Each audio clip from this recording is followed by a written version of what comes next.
رد ڈرامے کی اگلی قسط میں آپ دیکھیں گے کہ زین جمیل سے بات کرنے کے بعد اور بھی زیادہ بدگمان ہو چکا ہے. سمجھ نہیں آ رہی اسے کہ اس کی ماں غلط تھی، جمیل غلط ہے یا پھر ایمان ہی غلط ہے. جمیل نے جس طرح باتوں میں الجھا کر ایمان کے خلاف بھڑکایا کہ سالار سے بھاگ کر شادی کی ہے، اس نے پسند کی، اور یہ سب عالم صاحب کا کیا دھرا ہے، پیسے کے پیچھے لالچی ہو گئے تھے.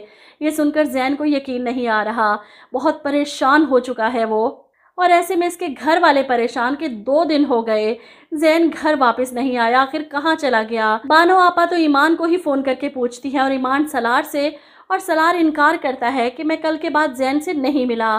اب ہاسپٹل میں بیٹھے سالار ڈاکٹر سے ملنا ہے. ایسے میں وہ ایمان کی طرف دیکھتا ہے جس کے چہرے پر پریشانی، اور وہ پوچھ ہی لیتا ہے تم زین کے لیے پریشان ہو؟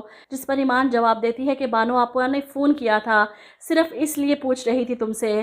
جس پر سالار کہتا ہے اور تمہیں لگا کہ میں نے اسے مار دیا ہے؟ ایسے میں ایمان ایک دم سے سالار کو دیکھتی ہے اور پھر جھٹلاتی ہے ایسا کچھ نہیں.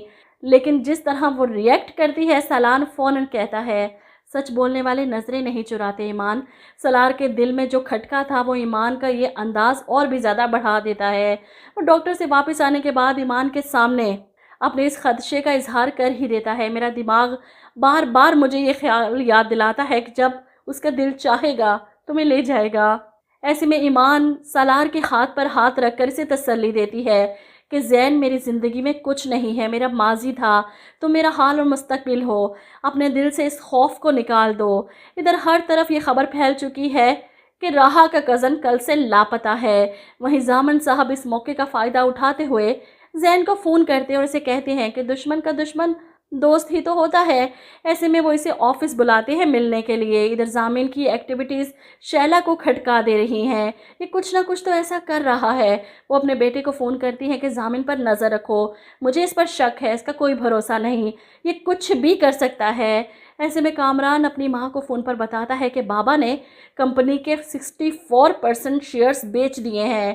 یہ سن کر شیلا اور بھی پریشان کہ آخر ضامن چاہتا کیا ہے.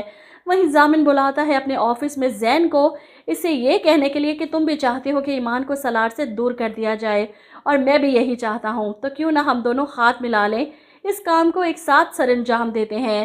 خیر زین سے کوئی اچھی امید بھی نہیں رکھی جا سکتی. ہر ایک کی باتوں میں تو وہ آ جاتا ہے، پہلے اپنی ماں کی، پھر اب جمیل کی، اور اب ضامن کی باتوں میں آ کر سالار اور ایمان کو ایک دوسرے سے دور کرنے کے لیے تیار ہو جائے گا.